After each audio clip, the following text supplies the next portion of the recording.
Hey, good morning and welcome to Breakthrough Walls. I am Ken Walls and I'm your host. And I have a really special guest on today. This guy is I'm going to let him tell you his story. So this dude's a rock star, though. I want to welcome my new buddy, fairly new buddy, Dave Ferguson, to the show. Welcome, Dave. Hey, Ken, glad to be here, man. Thanks. Glad to have you here. Yeah, we had some technical challenges but we faced them, man, took them down. Yeah, good old tech. So good morning to Cindy Hurley. Good morning. So Dave, I created this show. I don't know. I've interviewed about 250 celebrities and entrepreneurs, and I've done it for a little over 2 years now. I started this to help people get unstuck. And probably for some selfish reasons. I think I was a little stuck at the time myself. And so I truly believe that by hearing other people's stories of how they've faced hardships and overcame them, and I just think that we all grow from that. So I'm excited to have you on here. I know you've had your own challenges in life. So let's start with where you were born and raised. Well, all right. So, hey, I'm glad to be here. Ken, and thanks for having me. And I like your story, which is one of the reasons I wanted to connect with you as we are now. So thanks. Yeah. I was born Eastern Long Island. Oh. And I'm still here, by the way. I forgot to tell you I'd give you full screen every now and then. Yeah. Thanks. I like that. I like that, I think. I was born, I always like to say I was born a poor kid in Eastern Long Island. Yeah. And right on the tip of the Hamptons. So if you know anything about the Hamptons, I grew up with a lot of envy. Yeah. That's where all the rich people live, isn't it? Yeah, but there's some poor people in there, right in it and around it, and so, I feel like that's kind of where I was. Yeah. And, like I said, I grew up with a lot of envy. And, as I say often, envy, you either succumb to envy or you grow through it. And right. I was blessed to grow through it. So we're going to talk about the elephant in the room here in a minute. My buddy Brian Hess is on here. He's reading 2 of John Maxwell's books right now. Great book. Yeah. So no, I don't know anything about Long Island or the Hamptons personally. Obviously I've heard of the Hamptons, but so you grew up in a poor family. I did. I grew up in a poor family. I lost my my biological father when I was 6. Oh, wow. Had really never met him until his funeral.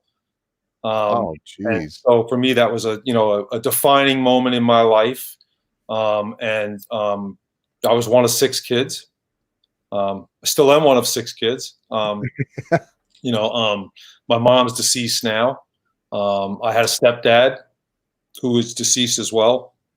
And so, things were interesting as kids. I grew up in that circumstance, but there was so much wealth around me. Yeah. And so I became so motivated by money.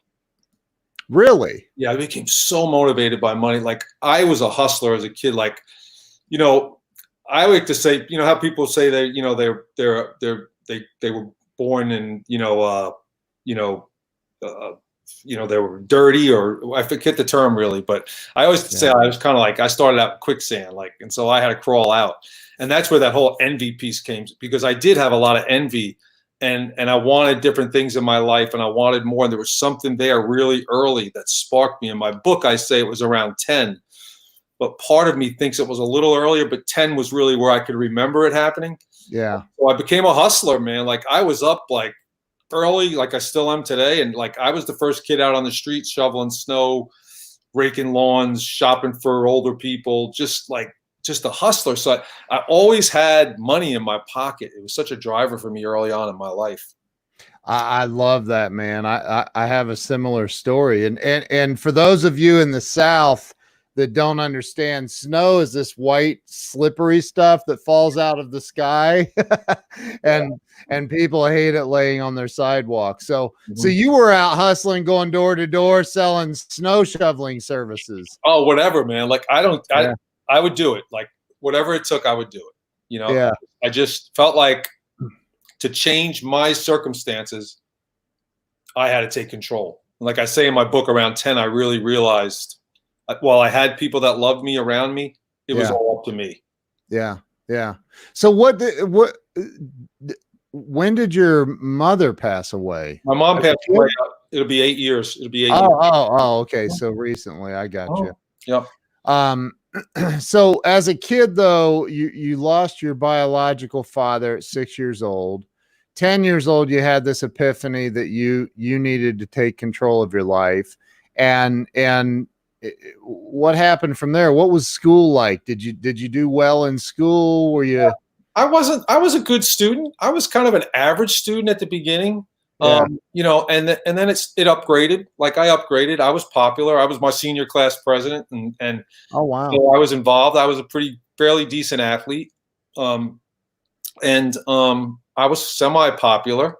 I think I actually got voted. I don't remember. Maybe I got voted most popular or something. I don't remember. But it's funny because we had our reunion scheduled for May 15th, actually. Oh wow. And so we just had to reschedule it. So I've kind of been running that with a committee of people. It's been kind of fun. But yeah, I did okay in school. Did you go to college? I did go to college. I went to a 2-year school, got my associate's degree, and then I actually joined the Air Force. Wow. And I just, man, that was one of, you know, there's different stages in your life that you look back at and you go like, wow. Okay, I did that for financial purposes, to be honest with you. Yeah. I couldn't afford to pay for college. By the way, I had become a father while I was in my 2-year college. So I now had a family to take care of, but I was still very, very driven. Like I had to get that 4-year degree. And what I figured out is that when I went and talked to the services, and the Air Force offered me this pretty amazing program for me, I scored really high on the test. I did well. I did well in training. And I was number 1 in my class. I got my first choice of bases. So I chose Andrews, the presidential base. And I did that for a couple of reasons. Of course, who wouldn't want to work on that, you know, small presidential base and be so close to all of that? Yeah. But also there were so many universities around there that the Air Force had relationships with. Yeah. So it allowed me to go to University of Maryland while I was performing my duties in the Air Force. And technically really not have to pay. So, you know, I was lucky to come out my 4-year degree and not have any debt, not any college debt. My debt was to the country, which I served it and I loved it. Yeah. Honestly, I got to tell you, I almost stayed. In the Air Force. I almost stayed. I had, you know, a lot of opportunity in front of me. I loved it. It didn't really feel like a job. I was around some great people. I had access to some great people and some great leaders, you know, if we talk about leadership. And I just, I had, my degree was in economics and finance, and I had a really good opportunity. Someone connected me to a really great opportunity. So I ended up choosing it. No regrets, but I easily could have stayed in the Air Force and loved it for 20 or so years. Still have a lot of friends from that world. So when you were in the Air Force, did you did you ever like get into partying when you were like did none of that? No, I had a good time. Oh, okay. I mean, I had a good time, but I was focused. You know, I was Airman of the Year one year. Wow. I was like really focused. And they wanted me to stay in, and it was a challenge. No, I was focused. I had some fun. Yeah. I kept busy, you know, but I was also, you know, really into health and fitness at that point too. So, yeah, you know, it was a balance, but yeah, I had a lot of fun. And DC is like you know, we'd go to Georgetown. I mean, you know, right. Andrews is right there. It's like, you know, I'm not sure I live there now, but back in, you know, in the early 80s, it was fun. Yeah. Cindy says, thank you for your service. I second that. Thank you. So what happened after you got out? So you spent what, 4 years in the Air Force? I spent 4 years. I was a program called Bootstrap. I served some time in the Guard after that. Actually, out in Hamptons at West Hampton Air Force Base. Okay. No longer there now, but now it's more of a private, you know, it's for Learjets and Gulfstreams now. Yeah. You know? Yep. I served my my time out there as well on weekends. Okay. You know, and I started in the finance arena. I won't mention the name. I don't like to mention the names of the organizations. I just don't think it's right. But I worked for I worked 21 years for two pretty big financial giants. And Really? man, I've just been blessed because I always felt like I was kind of this average, mediocre kid, you know? And I think that just has to do with my upbringing, but I kept getting blessed stage after stage after stage. Now, I'm a hard worker, man. I will do whatever it takes. Yeah. But man, I've always had that blessings supporting me, right? Yeah. Whatever your belief is, you know, obviously I wear my faith on my sleeve, you know, but I just believe God has been behind me always. Yeah. Even in the tough times, there was lessons in those. And so, you know, yeah, becoming a father at 19, man, I had to make a decision. What was I going to do to take care of my family, right? So you were married? I did end up getting married. Yeah, very short time, but yes, I did the right thing. You know, I did the Catholic thing, right? Yeah. And I realized I had to do it. So here's what I had to come off course of. Okay, you're not going to go 2 more years of college. You're going to get in the Air Force and do it that way. Right. But I never gave up. And Wow. That's the message that I have to folks that I coach all the time is, all right, maybe you didn't hit this goal right now, but you can still hit it. It's similar to me. Like I had a goal that I was going to be completely debt-free, no mortgages, nothing when I was 50. And you have to remember, I owned a bunch of investment properties too. So that's not as easy as it sounds. Right. I missed it at 50 because of the economic, you know, that's 8 years ago, by the way. I'm 50. I just celebrated my 58th birthday. Wow, man. You're 58? Just turned 58 a few weeks ago. Yeah. Wow. Good for you. Thanks, man. Blessed again. I'm blessed again, right? Like I'm telling you, I don't take any credit for it. Yeah, I work hard, but he pushes me every single day to try to be healthy. That's awesome. So yeah, I mean, it's like I didn't hit it at 50, but I hit it at 51. I could have quit, right? And so, you know, it's just that whole, like I write about it in my book on perseverance. Like you got to persevere. So let's back up though. Now we're almost to your current age. Thanks. Wow, that happened fast, man. From 10 to 58. We got some years to fill in there, Dave. So let's talk about you work for these financial giants. Mm-hmm. And I know you don't want to mention their names, and that's fine. But what did you do? I mean, what was your role with were you an accountant? I mean, what was God no. What was I love accountants, by the way, but that is so not me. Like I couldn't sit. I can't sit. If you know anything about me, I can't sit. Like people talk about Netflix and stuff. I'm like, what's that? You know, like right. That means you actually have to sit down. Yeah. So I got accepted at this bank. In this program, they realized that they had a gap in leadership in their organization. Okay. So they were looking for bright. Yeah, I don't know why they picked me, but yeah, they were looking for bright people who did well in school, who had some leadership experience, hence the Air Force. Okay. Yeah. That could come into an organization and rise to a leadership role quickly within 18 months. Mm-hmm. So he put me in all these different departments and trained me with all these different, I talk about it in my book, bosses and leaders. And just to see how I fit, where I fit the best. And I went into leader. Actually, I beat the 18. I was within 12 months leading a team. And so it just went on from there. And then I became kind of a guy that was willing to relocate, willing to take over a new department or a department that was having challenges, and go in and really just and be the fix-it guy. And then they'd move me to something else. And then I ended up actually, believe it or not, this is so not me, but we trying to change the way it was run. I ended up going internally into the organization and running the field audit department. Jeez. And that's a whole interesting conversation right there, just on how that happened, because generally auditors are the people that come in after the war and kill the survivors in organizations, right? And I remember the CEO calling me in. They had this private lunchroom, and he's like, I knew I was up for something. Like I knew I got called in for something, and he's like, Dave, and his name was Dave as well. He goes, I want to offer you a promotion, but I think you're going to be shocked by what I ask you to take this time. Wow. And he said, I'd like you to take over a field audit. And I was like, oh my God, everybody hates those guys. I had to deal with them out in the field. But he said, he goes, I need your attitude in audit so that these folks are welcomed as a partner when they go out to the different divisions and the different branches and stuff like that. So people don't necessarily hug you when you come in, but they don't turn their backs to you and you work as a team. So that's what we did. And it was kind of cool experience. Wow. Yeah. So you did this for, you said 21 years? Yeah. I went in, I also spent some time in mortgage banking in that arena. Okay. And then,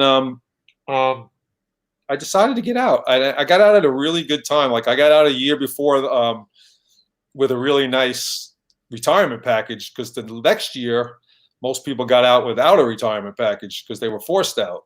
Oh, so once again, 07, 08, 09. 08. And once again, another blessing in my life, the timing, my thinking, my mindset, wherever I was at that time. I just, there were some people that thought my decision was crazy until about 18 months later. Now, it sounds like you attribute a lot of this luck, we'll call it, to God. Absolutely.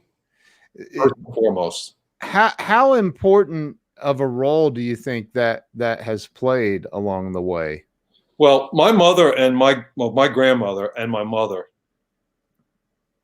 were devout Catholics. Okay. Like, there were weeks I went to church 6 days. Oh, geez. Sometimes before school with my grandmother, like 6:30 mass. And then, of course, Saturday night or Sunday, right? And I was an altar boy. Wow. It was funny. Been doing a Zoom call with my sisters lately, and they brought that up about how your kids, you'd play things at home. Yep. I used to play church, and I'd be the pastor all the time. Wow. Wow. Yeah. So they just brought that up a couple of weeks ago. It made me laugh so much because I remember I would take the missalette from church and I'd bring it home, and I would, do mass. Like, wow, that's incredible. People don't know that about me. So you did this for 21 years, and then so that's what the age of you couldn't have been very old, 40 something. I was in my early 40s. Yep, 44. What happened after that? I can't believe you're 58. I'm still a little bit shocked about that. But where'd you go from there? Well, a couple things. I was blessed at that time because I did really well, and I still act like a poor kid even today. By the way.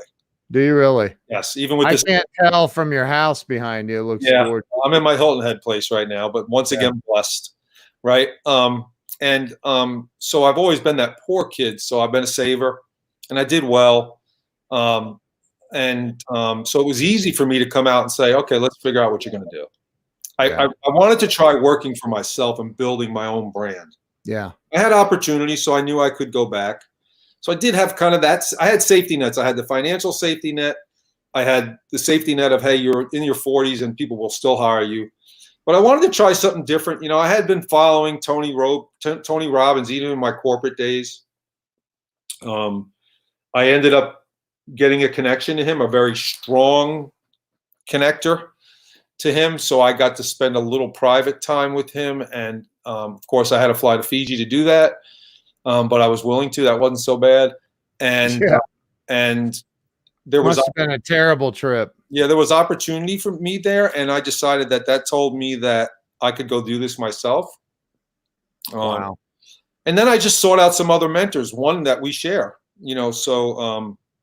Actually, and now he's a friend of both of ours. Jeffrey. Gittimer. Oh yeah, Jeffrey. Yeah. He was one of the 3 people I actually went to when I left corporate and said, here's what I'm thinking about doing. What do you think? Now I won't tell you his responses on a live like this, but well, he would. He would. But yeah, I mean, it's been, I chose mentors, and let me tell you, I spent money to meet with mentors. It's not, you have to be willing to invest in yourself, right? And these investors, they value their hour, and I'm all good with that. That's what I do for a living now, so I'm good with that.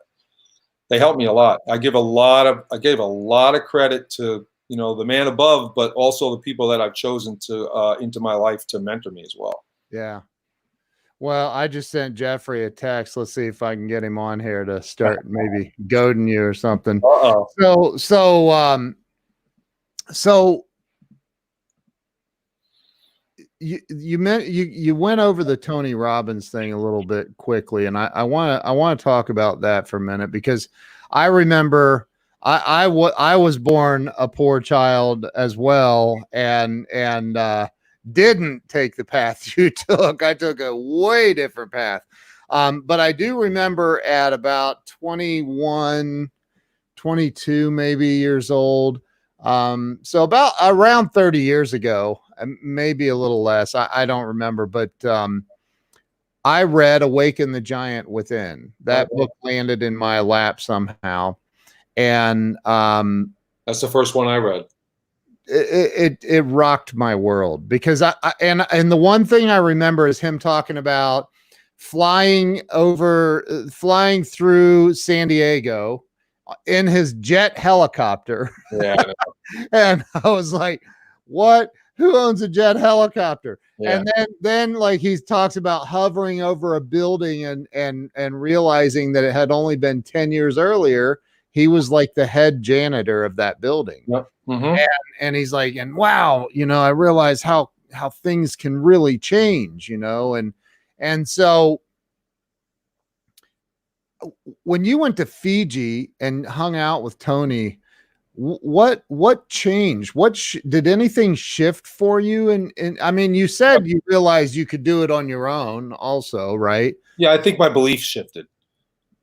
Okay.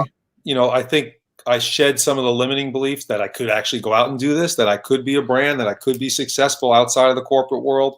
Yeah. That's the biggest piece for me. It's such an easy question to answer, because I shed some things that were holding me back. And most people at that point would be like, what's been holding you back? Everybody has a different perspective. I also learned that. I learned the whole different perspective thing there too, because I wasn't the only person there. There was maybe like 10 of us. And yeah, it's some really neat, unique people from all over the world.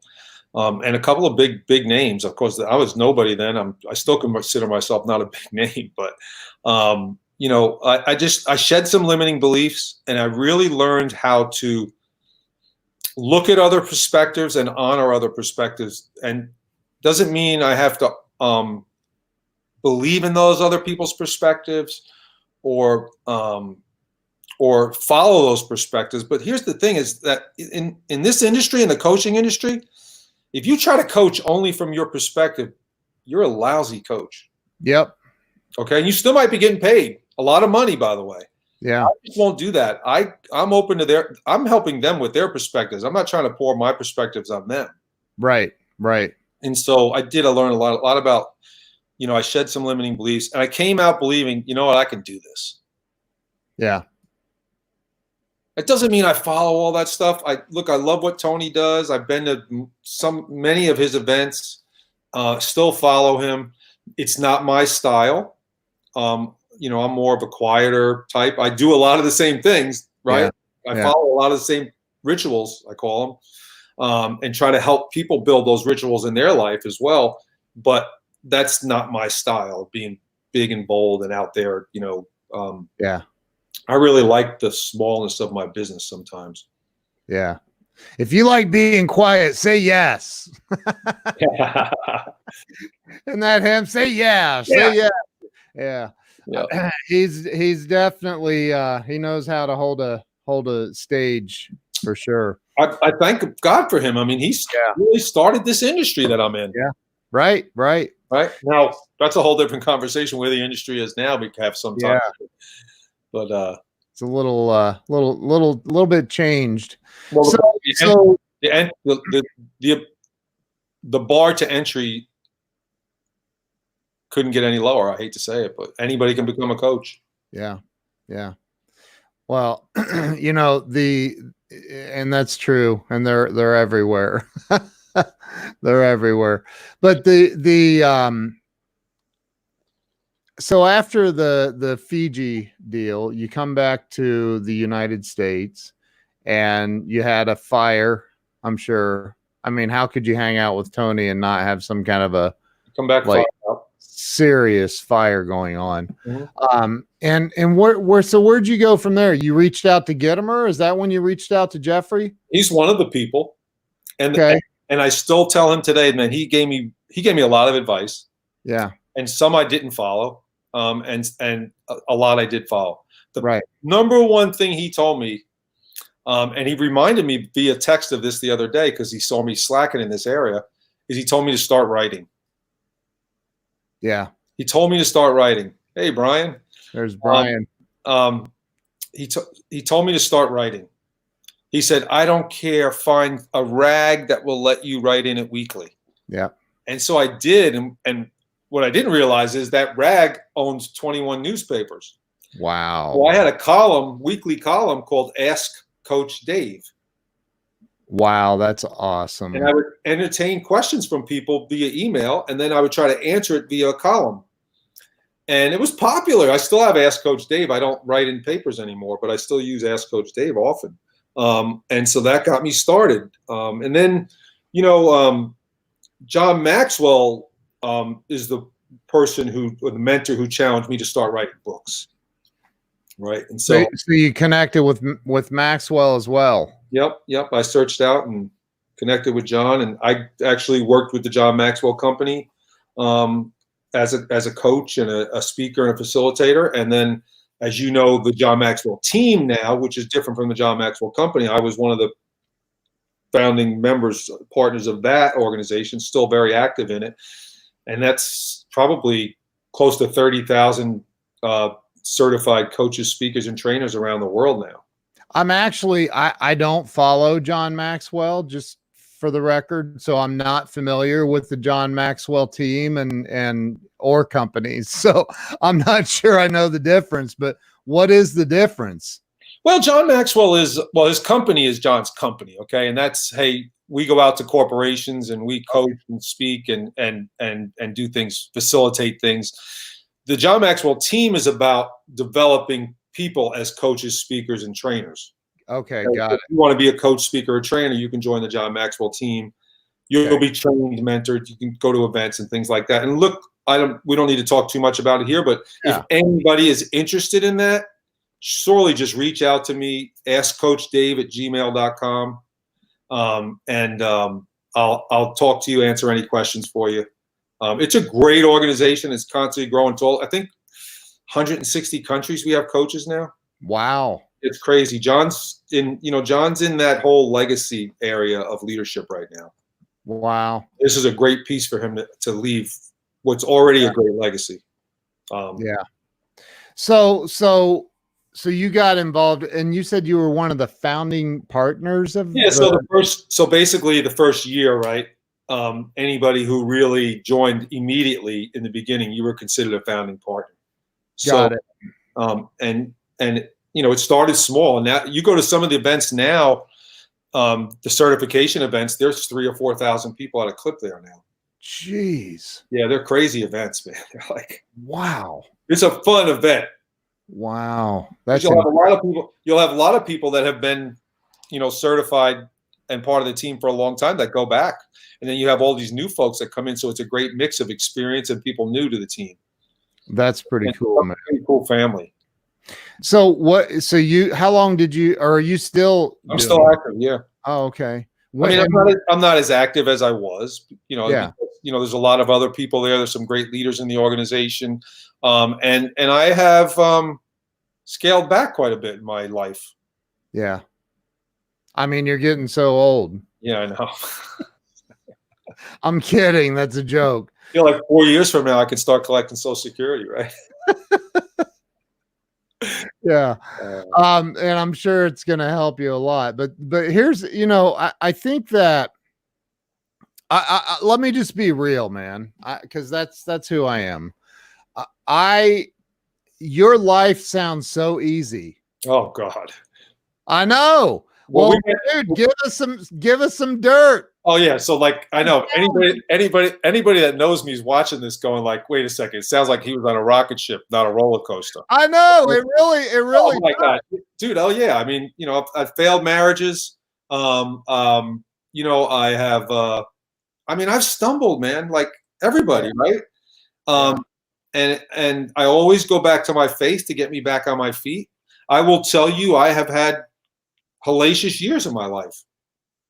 Have you? Some people, my hellacious years, they look at it and go like, "That's not hellacious," right? So I try not to make a big thing out about it. I don't talk about it because I only talk about it when it will serve someone. Right. Okay. It's kind of the whole thing I say. I used to say on my website, I don't think it's on there anymore. It's like, if you're going through something or thinking about going through something, chances are, I've been there, done that, got the t-shirt. Yeah. Right. So when there's an opportunity for me to help someone with my story or my challenges, I'll do it. Publicly talking about it, I generally don't, because it doesn't serve me, or really doesn't normally serve anybody else. But yeah, I've had my challenges. I got to tell you that I could tell you, I believe emotionally, and this is a big out for me, since you're asking me, I would say emotionally, 2019 was probably the most challenging year for me emotionally in my life. Wow. Really? It was also the most blessed year in my life. Wow. I got closer to Jesus Christ than I've ever been, and I thought I was pretty close. Wow. I got closer to my family than I really feel like I had been in a long time. And I just feel better, man. Like, I feel like I'm the healthiest I've been in my whole life at 58, which, I was having a conversation with someone yesterday. That's incredible though. Yeah, it's like, I'm going to go back to being blessed and just staying, I don't know how much time we have left, but we got as much time as we need, man. Okay, cool. And I love to help people, like my coaching clients, talk about their values, right? And I will tell you, people, if you can cement your values and don't make your values about what society tells you they should be, okay? Yeah. I like to teach this. I'll give you mine really quick, because I really think I know this helps people, because I help people with this every single day, whether it's one person or an audience. And I love acronyms. I love acronyms because I don't have a great memory, but if I can remember the acronym, I can talk about it. And so I stack my values, my top 5 values, vertically. Okay. Kind of like a ladder. Okay. Yep. And they spell out the word faith. Go believe that. Right. Imagine that, right? They spell out the word faith. So my values are wrapped in faith. Okay. So it's family, accountability, integrity, time and trust, and health. Now, if that was a building, right? What's the foundational value? Faith or health. Health. Yeah. That's exactly right. So I just build a strong foundation, and it makes the other 4 values so easy to live out. Okay. And that's why I talk about health a lot. And a lot of people go like, yeah, I see you running all the time. I see you on your bike. Yeah, I know you do 500 crunches. I know you're doing this and that and all that. It's not just about physical health. It's about emotional health. I just talked about my last 2019 emotionally was a bit of a train wreck. Okay. But I grew out of it. And without my values, I wouldn't have grown out of it. And so you make your spiritual health, your physical health, and your emotional health strong. It just makes those other values so much easier to live. So first off, what was the T? Time and trust. Time and trust. The one commodity you can't get back. And that one thing hard to rebuild. So I wrote all those down. I love that acronym. So right now, especially, I mean, this is the first time in the history of the world that I think the entire world went on lockdown. So sorry, it just seems bizarre. I mean, it's the most bizarre thing ever. But like, there are people that maybe they aren't good savers, or they didn't have enough excess to save or whatever, and they're hurting right now. They're not sitting on enough cash to get them through or whatever. What do you say to those people that are, I mean, the suicide rate is like 10 times what it was right now. Yeah.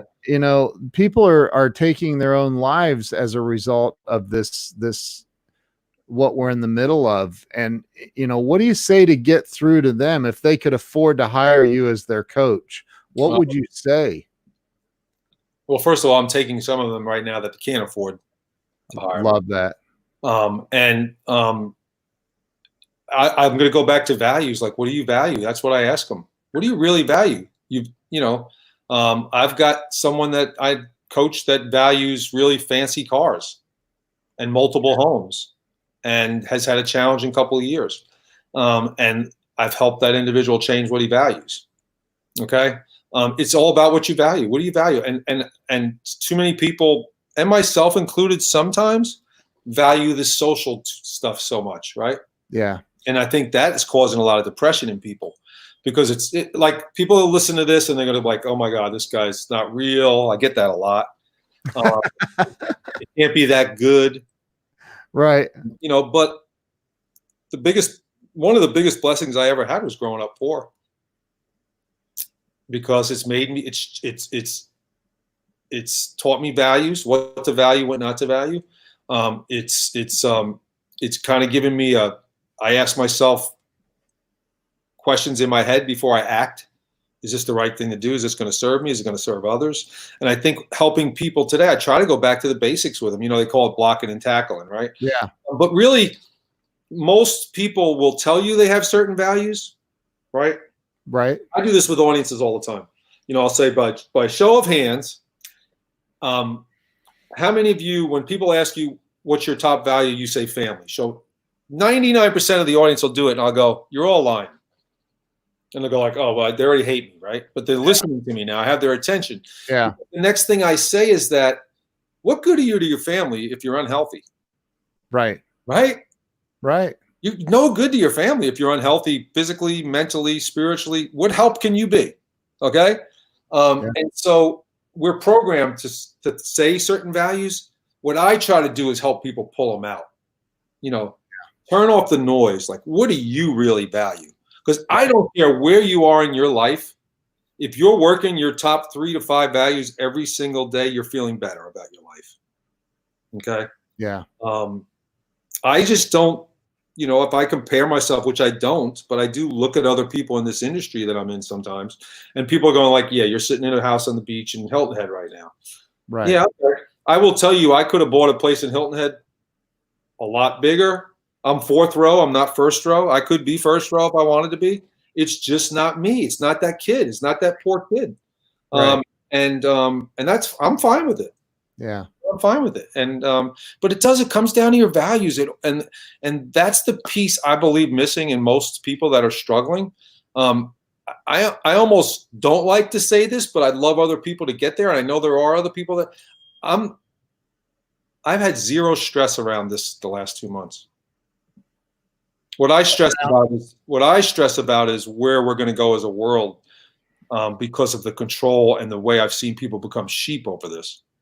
Yeah. And that's what I stress about, if anything. And I don't really stress about it.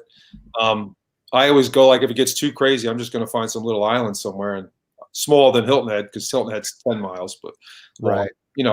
I joke about that. Say, well, I could just I can run away. Right. I'm not going to, but it's a little scary from that aspect.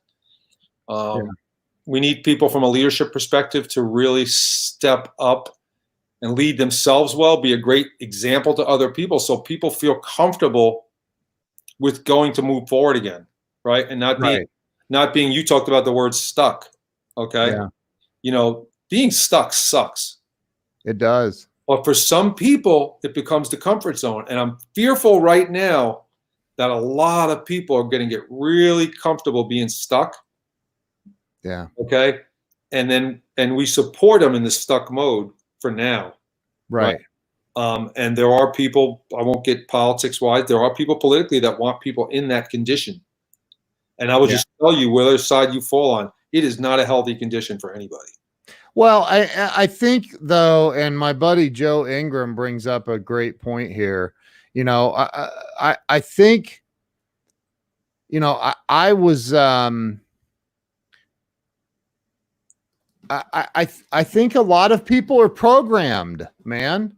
I mean, you know, Don Miguel Ruiz talks about it in the Four Agreements. He talks about the you know, the programming of the human, how we're programmed to believe our religious values, our everything, right? And so the people that are stuck, like Cindy just said, you know, she missed a C there in the word. All Those autocorrects. But you know, the people that are stuck, that aren't living on Hilton Head, that maybe are living in the poor part of Long Island or the Bronx or wherever, that they're stuck right now and they don't know what to do. They don't have the mindset of, I'm just going to go out and shovel snow or mow yards or do whatever. What do you say to them? How do you get somebody out of the mindset? Because you know, and I know that it's a mindset, right? You've got to have a shift mentally. What do you say to them to get them out of that mindset? I don't say anything to them. I just ask them questions and listen, and then I talk. So first of all, you know, do you want to change? Right. Are you willing to change? Right. Are you willing to invest in yourself? And I don't mean financially. I mean time. You know, are you willing to seek advice? Right.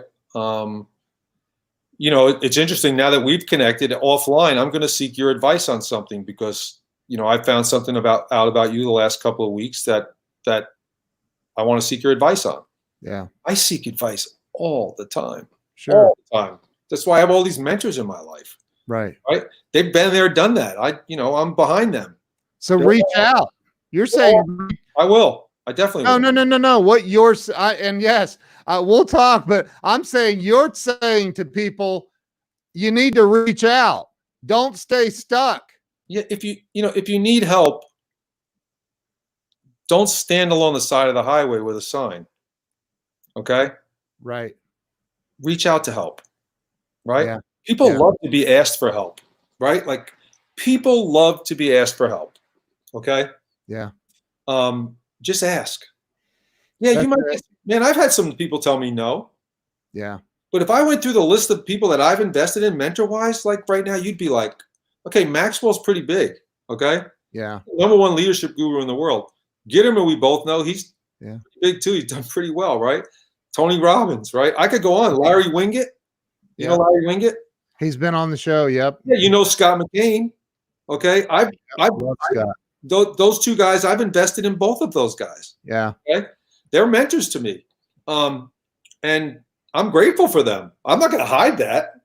Yeah. And that's the pride gets in people's way too. And that's why they say stuck and comfortable. The pride, like that's something I've just kind of like gotten rid of. Like, right. It's like a lot of people will say, a lot of people think I'm conceited. Really? And that's because they confuse being conceited with someone that's convicted. Yeah. And I'm convinced. I love that. Right? There is a difference. I'm not conceited, I'm convinced. And I'm convinced that I was able to dig out of quicksand back then. Yeah. Why can't I dig out of it now if I'm in it? And so if you're in it, if you're one of those people that are in that quicksand, you've got to reach your hand out and ask for help because people aren't walking around looking for people that are stuck in quicksand. You know, along the journey here, somewhere along the way, you decided to write a book. And you've mentioned your book a couple of times. First, when did you write your book? Second, why? What's it? What boss? Boss or leader? Are you leading? Are you leading for a living or living to lead? Love that, man. So what was the what made you decide to write a book? Well, John Maxwell challenged me. Right? Did he? Yep. And so I rose to the challenge and wrote the first edition. It did pretty well. And then 2 years ago, I wrote the second edition. I'm in the process of writing another one right now. I'm actually getting ready to release an ebook in the next 45 days. And so, Wow. And Jeffrey, it was interesting that I mentioned Jeffrey mentioned something about writing the other day. So I wrote myself a little note. It's sitting over on the counter right now. It says, "Note to self, write." Love it. But that's how the mentors interject themselves every once in a while, right? But yeah, it's called Boss or Leader. And actually, to the audience, I'll give you a promo code for 50% off. Wow. Yeah, why not? If they're willing to sit here and listen to us, I'm willing to give them the book at 50% off. You have not on Amazon though. Where do they go? They go to my site, livingtolead.com, livingtolead.com. livingtolead.com /books. Oh, hold on. Thank you for doing that. /books. And I'm going to give you a promo code too.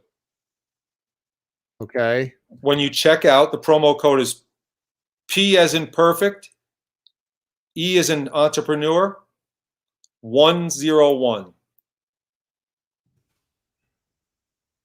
Right there. And they'll get 50% off. Is that it? PE 101. Yes, sir. Perfect. Thank you. Sweet. Yep. 50% off. It's a great gift. And by the way, I wrote this book at about a 6th, 7th grade level. So it works for all ages. There's no cuss words in it. It's very, very simple. And it's set up for a book to you to read as a resource guide. So after one chapter, there's some questions in there. And at the end of this book, you're going to see the kind of boss versus leader that you are and decide how you want to change that. Wow. Yeah. That's awesome, dude. Yeah. So what's next for you? What's it's well, people talk scaling, they usually talk about growing, right? Yeah. I've been talking about scaling for the last 3 or 4 years of my business, and it hasn't been about essentially, it's not growing in numbers. It's not growing in number of clients, number of speeches, number of CEO groups I lead, things like that. It's been first about me growing again, personally, to see what is going to come out for me and my organization, what I can do for people. And so, I love my one-on-one coaching business. Yeah. I'm doing a ton of it on Zoom and phone now versus I used to do a lot of it face-to-face. I traveled all over the world to see my clients, wow. Okay, which was great. And I still will do some of that, but I've really changed that the last couple of years. Had nothing to do with COVID-19. Anybody that knows me and my mentors and my coaches, I have 2 coaches, know that this has been a process for me, like everything for me. It's been something I've weaned down. I had one point 3 years ago, I was carrying a coaching load in excess of 120 coaching clients. That's awesome. Unheard of in the industry. Yeah. And loved it. And I started scaling back and just started working smarter, not harder. And so there's some people that think I hardly work now. If they follow me on social media sometimes, because I don't really sell coaching on social media. I don't really sell coaching, period. Most of my business is referred to me, thank God, again. Yeah. And so I share more of my life on social media, and a lot of that people see me running or riding a bike or at the beach or reading a book or cooking. I share my food on social media and so, but I'm very active. I just I'll go back to my value of time. I don't manage my time. I prioritize my time. That's awesome. So are you're winding down? Is that what you're saying? You're scaling down a little bit, or? No, I've just scaled the way I do business. I'm not winding down. I'm actually excited. I've got a couple of things I'm working on. A lot of opportunity exists now that we've kind of succumbed to this, whatever you want to call it, because I'm not convinced that it's all about a virus, but a lot of things, it's going to change a lot of businesses. Yeah. And so as a coach, I wonder, how do I support that? Yeah. Right. So people are going to, people are going to need coaching services a little bit differently now. Yeah. I'm really working on how I can offer that to my clients. One of the things I've done in this is that, and I've seen a lot of coaches out selling like crazy right now. If you go, I haven't sold anything. Now I've had people buy from me lately, but I haven't sold anything. I think it's a time for coaches to be giving rather than taking right now. That doesn't mean we don't deserve our value. I just believe it comes around. But I think there's going to be some opportunity because businesses are going to change and people are going to need different kinds of coaching. It's all leadership coaching because leadership begins with you, right? I go back to the question you asked me, what do you tell these people that are stuck and feel like they don't know how to ask for help and get it? It's like, that's what I go to them. Leadership begins with you. Where do you want to lead yourself to? And how are we going to do it? How are we going to get you there? Because really coaches come alongside people. Like I don't push people and crack a whip on their back. And I also don't stand in front of them and pull them. I challenge them by being on their side, like next to them. John Maxwell calls that leading across in a leadership direction. If any of the audience has read the 360 Leader, you get that. It's called leading across, coming next to someone and helping them, not only create their vision, but actually, go out and help them get it. Yeah. And that's kind of what I do as a coach. That's awesome. So where's the best place for everyone to follow you? Well, obviously my website, leadingthelead.com. If you go on my website and of course give me your email address, which by the way, you would get an email from me once a month at the most. So I'm not one of these guys that emails people. You'll get some options on free gifts. There's a free ebook there. So if you go to livingtolead.com, you can do that and start following me there. Of course, I'm the Leaders Coach. Ask Coach Dave on LinkedIn and on my Facebook business page. I'm out there on Twitter. Ask Coach Dave. Yeah. It's and I like. I told Gittimer too. I told Gittimer's wife. I mean, she's got thousands of followers on Twitter, 40,000, and she doesn't use it. I'm like, you got to use Twitter. What are you doing? Yeah, Jen. Come on, Jen. If you're listening, Jen, use Twitter. So I ask everybody this, and the number one answer is always fear. So you have to do better than that. And that is, what do you think, in your opinion, what do you think keeps people stuck? Lack of faith in themselves, in a higher being, in themselves, in their potential, in other people, and really what it does is it's funny, I just posted something about this yesterday, the day before, is that you're making excuses. Say it again. You're making excuses. It's really not fear. It's just you making excuses that actually make you more fearful, right? Yeah. We all know the acronyms for fear, right? Face everything and rise. First thing you got to face is the person in the mirror.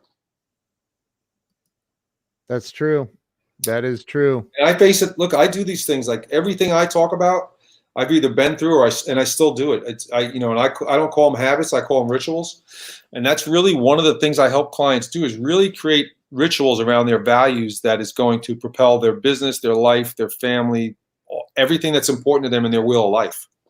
Yeah. Joe Ingram wants to know, if you were a pirate, what would your pirate name be?